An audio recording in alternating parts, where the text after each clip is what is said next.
Hello everyone, आप सबका YouTube channel पे मेरे यूट्यूब चैनल पे आप सबका स्वागत है। Maths by Tanveer sir. यहाँ पे हम लोग क्लास 9th-10th का रिलेटेड मैथ्स को पढ़ते हैं, जिसमें हम लोग अभी 11th को तो हम लोग अप्रोच नहीं कर रहे, बट 9th-10th के मैथ्स को हम लोग पढ़ रहे हैं। तो आज बहुत इंपॉर्टेंट टॉपिक मैं आपके सामने लेके आया हूँ, फैक्टराइजेशन। फैक्टराइजेशन में भी कौन सा टॉपिक, तो मिडिल टर्म फैक्टराइजेशन। ठीक है, मिडिल टर्म फैक्टराइजेशन एक ऐसा टॉपिक है जो क्लास 9th में आपको देखने को मिलेगा। क्लास 10th में आपको चैप्टर 2 पॉलिनोमियल में, अगर आप बोर्ड की प्रिपरेशन कर रहे हो तो आपको बहुत क्लियरली पता होना चाहिए कि अगर आप चैप्टर 2 में बढ़िएगा, जैसे वहाँ पे एक चैप्टर है पॉलिनोमियल। पॉलिनोमियल में आपको मिडिल टर्म फैक्टराइजेशन का एक बहुत बड़ा रोल प्ले कर देखने को मिलेगा, कि बहुत बड़ा रोल प्ले करता है। तो चलिए आज का क्लास हम स्टार्ट करते हैं। बस 15 से 20 मिनट का ये वीडियो होगा और आई होप आपका मिडिल टर्म फैक्टराइजेशन का जो कंसेप्ट होगा वो एकदम क्लियर हो जाएगा। क्लियर हो गया? अगर कुछ डाउट होगा तो आप उसको कमेंट सेक्शन में ज़रूर डाल दीजिएगा और सब्सक्राइब करके लाइक करना ना भूलें। चलो सबसे पहले मेरी बात ध्यान से समझो कि मिडिल टर्म फैक्टराइजेशन जो होता है ना, मिडिल टर्म फैक्टराइजेशन या फिर स्प्लिटिंग मेथड भी बोलते हैं हम लोग। मिडिल टर्म फैक्टराइजेशन जो होता है ये मोस्टली जो होता है वो वैलिड होता है आपका एक क्वाड्रेटिक इक्वेशन में या फिर क्वाड्रेटिक पॉलिनोमियल में। तो क्वाड्रेटिक पॉलिनोमियल का हमारा जो होता है general form ax² plus bx plus c होता है। क्लियर? मेरी बात समझ में आ रही है? तो ax² plus bx plus c उसका क्या होता है, जनरल फॉर्म होता है। जनरल फॉर्म मतलब मोस्टली आपको इसी फॉर्म में ये देखने को मिलेगा। तो ax² plus bx plus c हमारा जो होता है वो जनरल फॉर्म होता है, यानी इसी फॉर्म में आपको ये देखने को मिलेगा।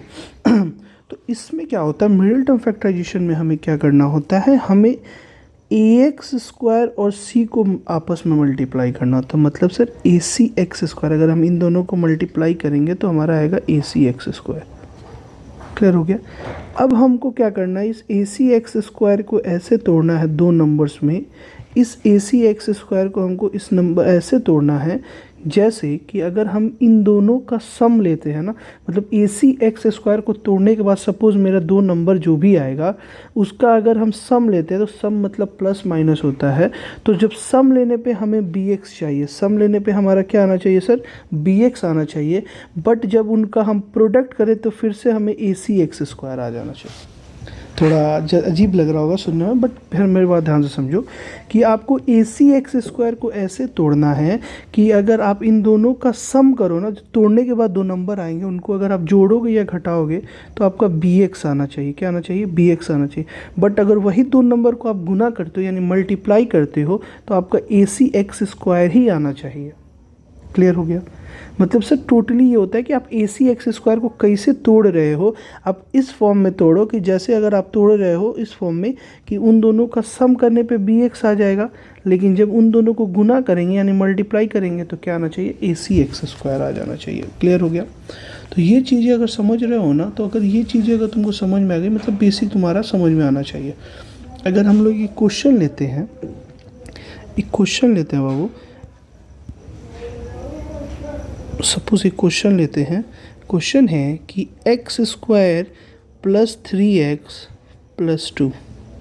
ठीक है, अब मेरी बात ध्यान से समझो।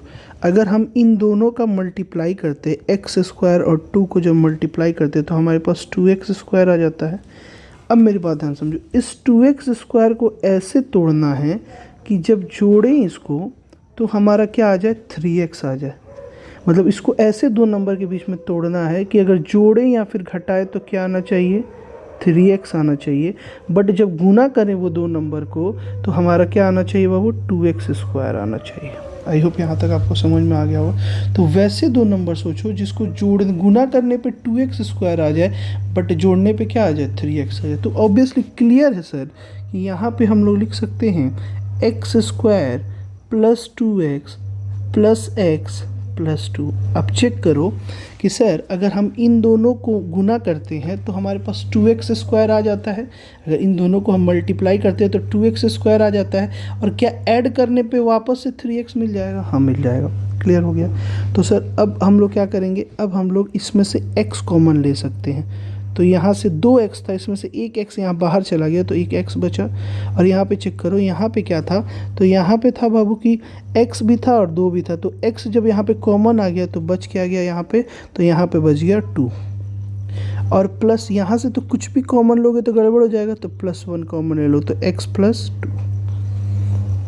अच्छा, ये +1 और -1 वाला सिस्टम थोड़ा अजीब लगता होगा, बट इसका यूज टू हो जाओ तो ज़्यादा अच्छा होता है। अब चेक करो, यहाँ भी x+2 है और यहाँ भी क्या है x+2, तो दोनों को हम क्या कर लिए x+2 कॉमन ले लिए, तो यहाँ पे क्या बच गया x+1। क्लियर हो गया? तो यही हमारा होता है। क्लियर हो गया? अब x+2 और x+1 हमारा आ गया। क्लियर हो गया? अब ये इसको फैक्टराइज कर दिया, यानी यहाँ पे क्या हो चुका, फैक्टराइजेशन हो चुका है। चलिए अब अगले क्वेश्चन पे हम लोग बढ़ते हैं। आई होप क्लियर हो गया होगा आपको, बहुत चीज़ें क्लियर हो गई होंगी, अगर नहीं हुई है तो अब और भी ज़्यादा क्लियर हो जाएंगी, टेंशन आप ना लो। सपोज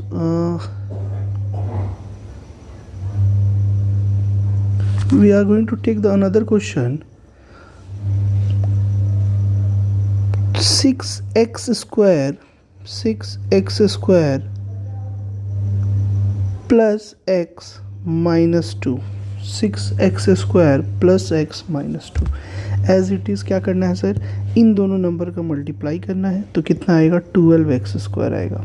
अब इस 12x को ऐसे तोड़ना है कि जोड़ने या घटाने पे हमारा क्या आ जाए, x आ जाए। तो अब चेक करो, अगर हम यहाँ पे 4x लेते हैं और यहाँ पे हम 3x लेते हैं, ठीक है, तो सर 4 3 से 12x स्क्वायर आ जाएगा, और 4x में से अगर 3x चला जाएगा तो क्या आ जाएगा हमारे पास सर, तो 4x में से अगर 3x चला जाएगा तो हमारे पास क्या आ जाएगा, तो हमारे पास आ जाएगा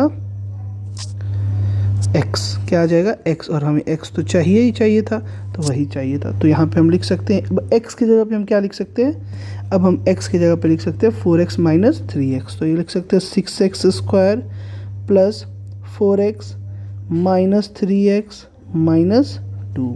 अब चेक करो बाबू, अगर हम यहाँ से 2x को कॉमन ले लेते हैं तो यहाँ पे क्या बच जाता है 3x प्लस 2, और यहाँ से -1 जैसे कॉमन लेंगे तो -1 लेने पे अंदर वाले का साइन क्या हो जाता है, चेंज हो जाता है 3x प्लस 2।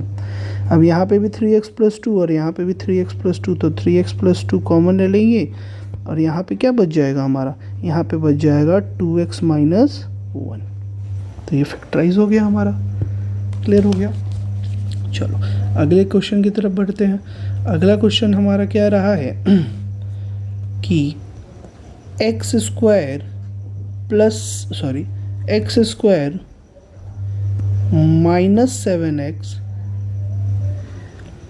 प्लस 12। क्लियर? हम इन दोनों को जब मल्टीप्लाई करेंगे तो हमारा कितना आएगा सर, 12x स्क्वायर। अब 12x स्क्वायर को हमको दो नंबर के बीच में तोड़ना है, जिसका सम लेने पे क्या आ जाए, -7x। तो क्या सर -4x और -3x करेंगे तो इन दोनों को प्रोडक्ट लेने पे भी 12x स्क्वायर आ जाएगा, और सम लेने पे कितना आ जाएगा, -7x। तो क्या -7x की जगह पे हम लिख सकते हैं x square -4x -3x plus 12। Clear हो गया? अब यहाँ से x कॉमन ले लिए तो यहाँ पे हो गया x माइनस 4, और यहाँ से -3 जब हम कॉमन लेंगे, क्योंकि 3 के टेबल में 12 भी आता है, तो x माइनस 4। अच्छा, ये माइनस क्यों हुआ, अंदर वाला यहाँ पे प्लस था, यहाँ पे माइनस क्यों हुआ, क्योंकि हमने यहाँ पे माइनस क्या कर दिया है, चेक करो, यहाँ पे हमने माइनस कॉमन लिया है, इसीलिए अंदर वाले ब्रैकेट का क्या होगा, साइन चेंज हो जाएगा। क्लियर हो गया? अब देखो, अब यहाँ पे x माइनस 4 कॉमन ले लिए और यहाँ पे क्या आ गया, x माइनस 3, यानी हम इसके बदले में ये लिख सकते हैं। आई होप यहाँ तक बहुत अच्छे से क्लियर हो चुका होगा आपका। चलो अब हम लोग बात करते हैं थोड़ा और आगे की तरफ। हम लोग जब मूव करेंगे तो बड़े बड़े नंबर भी आते हैं। अब बड़े बड़े नंबर के साथ साथ हमारे पास कुछ रूट वाले भी नंबर आते हैं। तो चलो एक रूट वाला क्वेश्चन करते हैं हम लोग, जिसमें दिया हुआ है कि √2x square plus 5x plus 3√2 plus 3√2। तो अब same as it is sir, अब इन दोनों नंबर को हम लोग मल्टीप्लाई करेंगे। ठीक है, तो इन दोनों नंबर को जब हम लोग मल्टीप्लाई करेंगे तो हमारे पास जो नंबर आएगा वो आएगा 3√2 और इंटू √2, तो ये नंबर हमारे पास आएगा 6। क्लियर हो गया? यानी हमको 5x को ऐसे ब्रेक करना है कि जब सम करे तो कितना आ जाए हमारा 5x, और जब उसका प्रोडक्ट करे तो कितना आ जाए, तो वो नंबर आ जाए हमारा 5x फिर से आ जाए। क्लियर हो गया? अब मेरे बात समझो, तो क्या सर हम लोग लिख सकते हैं यहाँ पे लिख सकते हैं √2x² plus 2x plus 3x plus 3√2। अब आपके मन में बेचैनी हो रही होगी कि सर आपने 3 पहले क्यों नहीं लिखा है, कि आपने 3 बाद में लिखा है। तो सर 3 मैंने पहले इसलिए नहीं लिखा क्योंकि मैं यहाँ पे कॉमन सेंस लगाया कि सर अगर यहाँ पे 3 है और यहाँ पे भी 3√2 है तो इसमें से 3 कॉमन हम ले सकते हैं और सेम एज इट इज़ यहाँ पे। तो अब चेक करो ये दोनों में से क्या कॉमन आएगा, तो सर x कॉमन आ जाएगा। तो यहाँ पे क्या बच जाएगा, x प्लस √2, और इसमें से +3 कॉमन लेंगे तो क्या बच जाएगा, x प्लस √2। तो x प्लस √2 और x प्लस √2 हमारा कॉमन आ जाएगा, तो बच क्या जाएगा हमारा √2x प्लस 3। तो ये हमारा हो जाएगा आंसर, यानी हम इसके बदले में ये चीज़ें यहाँ पे लिख सकते थे।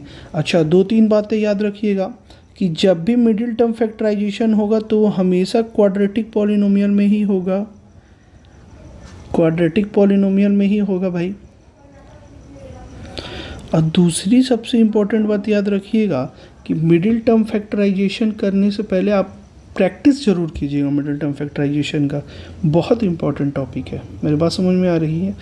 और एक बात हमेशा याद रखिए कि हमेशा जो पॉलिनोमियल होगा वो इसी फॉर्म में अरेंज होना चाहिए।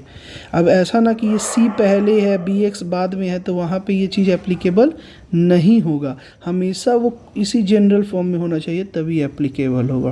क्लियर हो गया? आई होप आज का लेक्चर आपको समझ में आया होगा। कोई भी डाउट हो तो कमेंट सेक्शन में लीजिएगा। And thank you for the watching the video. Keep smiling and subscribe to my channel. Thank you all of you. Like भी कर दीजिए, सब्सक्राइब भी कर दीजिए। Thank you so much.